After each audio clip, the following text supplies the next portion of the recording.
Film जंजीर ने अमिताभ बच्चन साहब को कैसे एक नाकाम हीरो से सुपरस्टार बना दिया। ये सन 1972 की बात है कि प्रकाश मेहरा और धर्मेंद्र की फिल्म समाधि आई और ज़बरदस्त हिट हुई। दोनों के दरमियान बड़ी हम-आहंगी थी। इन दिनों धर्मेंद्र ने 17,500 रुपये की रकम अदा करके इस फिल्म की कहानी खरीदी थी। ये कहानी सलीम जावेद की थी, लेकिन धर्मेंद्र फौरी तौर पर इस पर फिल्म नहीं बनाना चाहते थे।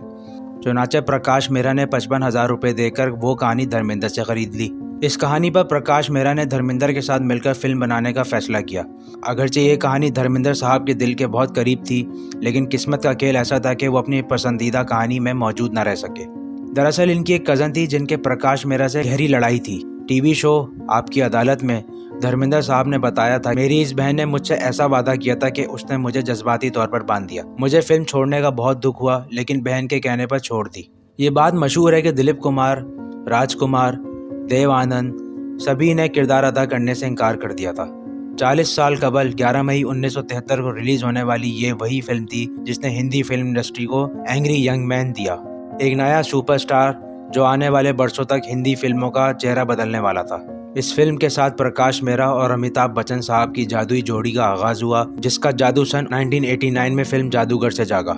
जंजीर विजय की कहानी है एक ईमानदार नौजवान पुलिस ऑफिसर जिसके अंदर गुस्सा और बगावत के जज्बात भरे हुए हैं, मगर जो किसी नामालूम जंजीर से जकड़ा हुआ है। अमिताभ एंग्री यंग मैन बन गए। विजय का असर फिल्म की शुरुआत में नजर आता है, जब सीनियर ऑफिसर इफ्तिखार इंस्पेक्टर विजय से कहता है, आपने पुलिस सर्विस में 5 साल मुकम्मल किए हैं और इन 5 सालों में आपके 11 तबादले हुए हैं। मुझे मालूम हुआ कि आप ईमानदार और मेहनती अफसर हैं, लेकिन आप में एक कमजोरी भी है। आप हर दुश्मन को अपना ज़ाती दुश्मन समझने लगते हैं और कभी कानून की हिफाजत के लिए कानून की हदूद तोड़ देते हैं। दोस्तों, आप लोगों के लिए इतनी इन्फॉर्मेशन कलेक्ट और वीडियोस बनाने में हमारी बहुत मेहनत लगती है।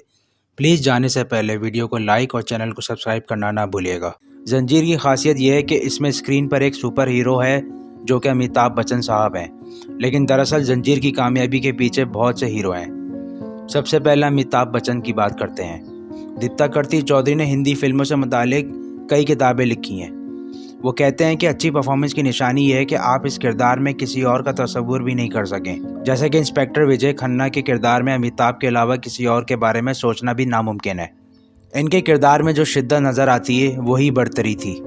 फिल्म की रिलीज से कबल प्राण और जया भादुरी लोगों के लिए इस फिल्म के सबसे बड़े कशिश थे, लेकिन एक हफ्ते बाद अमिताभ बतौर अदाकार और स्टार फिल्मी मैगजीनों के पेजेस पे छा गए। इस फिल्म ने अमिताभ को एक स्टार बना दिया, एक ऐसा स्टारडम जिसकी चमक आज तक खत्म नहीं हुई।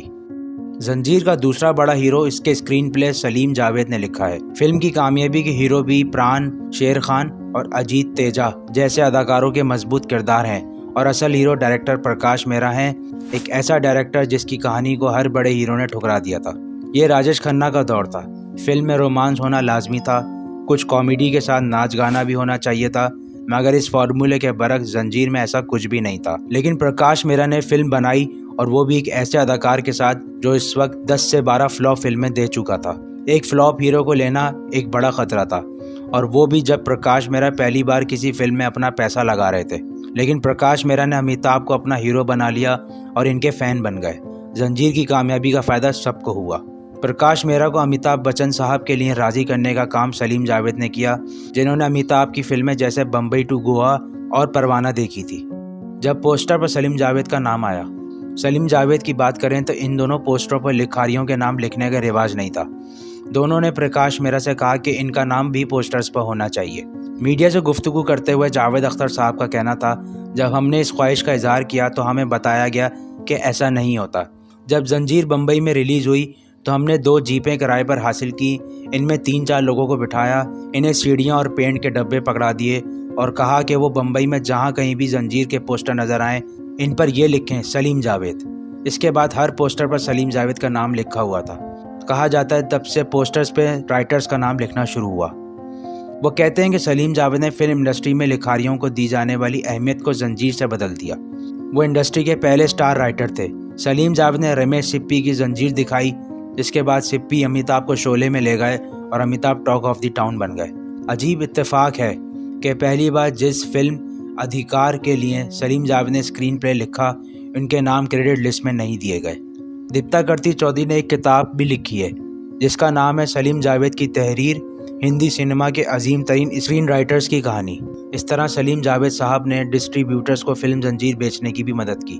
दी angry young man Hindi cinema का सबसे पायदार फार्मूला है, जिसने एक हिट फिल्म के बाद कई और हिट फिल्में दी, और सलीम जावेद के इस फार्मूले ने बहुत सौ को स्टार बना दिया। ये सलीम जावेद की स्क्रीन प्ले का कमाल था कि शेर खान, प्राण की दोस्ती और विलन तेजा, अजीत से दुश्मनी, इन दोनों को जिस तरह से बांध दिया गया है वो कहानी को कहीं भी सनसनी से खाली नहीं होने देती। प्राण और अमिताभ बच्चन के दरमियान इब्तदाई तसादुम के मनाजिर अब हंसी मजाक का हिस्सा हैं। जब प्राण कहता है कि जनाब आप इस इलाके में नए आए हैं, वरना शेर खान को कौन नहीं जानता, और अमिताभ साहब जवाब देते हैं जब तक आपको बैठने के लिए ना कहा जाए शाइस्तगी से खड़े रहें, ये थाना है आपके बाप का घर नहीं। दोनों के दरमियान ये झगड़ा और इसके बाद गहरी दोस्ती फिल्म का हाई पॉइंट है। गुलशन बावरा को फिल्म के गाने यारी है ईमान मेरा के लिए फिल्म फेयर अवार्ड भी मिला। महदूद किरदार में जया बहादुरी की अदाकारी। अगर जंजीर में देखा जाए तो किरदार के मामले में जया बहादुरी के लिए कुछ खास नहीं था। हालांकि जंजीर आने से पहले जया स्टार बन चुकी थी, लेकिन जया ने फिल्म में काम करने पर रजामंदी जाहिर की। जंजीर में छुरियों को तेज करने वाली भड़कती हुई जंजीर की काट विजय की है, जो खोया हुआ और गुस्से में रहता है। वो विजय की इन एहसासात को जिंदा करती है जिन्हें वो या तो भूल चुका है या जिनके एहसास को इसने अपने काम और फर्ज की आड़ में दबा दिया है। मिसाल के तौर पर तन्हाई पर माला के सवाल के जवाब में विजय कहते हैं, आदत पड़ गई है अकेला रहने की। एक ऐसी सूरताल में माला जोश से जवाब देती हैं कि हम भी अकेले रहते हैं, लेकिन कभी भी अकेले रहने की आदत ना डालें। मैंने कुछ गलत कहा? तब विजय कहता है, तुम बिल्कुल ठीक कहते हो, अकेले रहने की आदत नहीं पड़ सकती। दिल तो हमेशा चाहता है कि, लेकिन चाहने से क्या होता है। शायद पहली बार विजय को एहसास हुआ कि वो कितना तन्हा है। जया ने इस महदूद किरदार को बाखूबी निभाया। जंजीर का हिट होना और अमिताभ और जया की शादी। अमिताभ बच्चन और जया बहादुरी का जंजीर में रोमांस था। इनकी शादी की कहानी भी जंजीर से जुड़ी हुई है।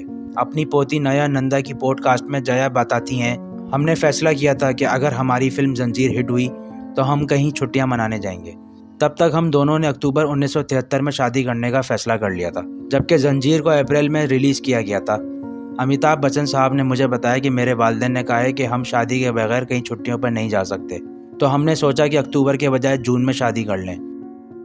अमिताभ साहब की बेहतरीन फिल्म कौन सी है, इस पर ना ख़त्म होने वाली बहस जारी है, लेकिन बहुत से लोग जंजीर को अहम मोड़ करार देते हैं। अगरचे इस दौर में अमिताभ को वन मैन इंडस्ट्री का जो निशान मिला था, इसके बारे में लोगों की मुख्तलिफ राय है कि ये सब फिल्म इंडस्ट्री के लिए कितना फ़ायदेमंद था। वैसे अगर जंजीर की बात करें तो जंजीर की तरह 49 साल बाद बनने वाली फिल्म झुंड में अमिताभ बच्चन का नाम विजय था। फिल्म के डायरेक्टर नागराज मंजोले का कहना है कि जंजीर और बच्चन साहब का असर पूरी तरह फिल्म इंडस्ट्री पर पड़ा। आज अगर फिल्मों में मुझे दिलचस्पी है तो इसकी जिम्मेदारी बच्चन साहब पे ही है। सचिन तेंदुलकर भी अमिताभ बच्चन के बहुत बड़े फैन हैं। इन्होंने अमिताभ के बारे में कहा था कि कई शहंशाहों का किरदार सिर्फ एक ही है, मैं आपकी फिल्में देखकर बड़ा हुआ हूँ। आपका जज्बा और तवील करियर मुझे हैरान कर देता है। आप हर बड़े होने वाले बच्चे के लिए खुदा का तोहफा हैं। मेरे लिए आज भी आप मेरे लिए बहुत बड़ी इंस्पिरेशन है। ये इत्तेफाक है कि ये बच्चा यानी सचिन तेंदुलकर सन 1973 में पैदा हुआ और जंजीर का एंग्री यंग मैन भी इस साल वजूद में आया और दोनों ने 50 साल मुकम्मल कर लिए हैं। आपका वीडियो एंड तक देखने का बहुत शुक्रिया। अगर आपको हमारी वीडियो अच्छी लगी तो प्लीज़ हमारे चैनल को सब्सक्राइब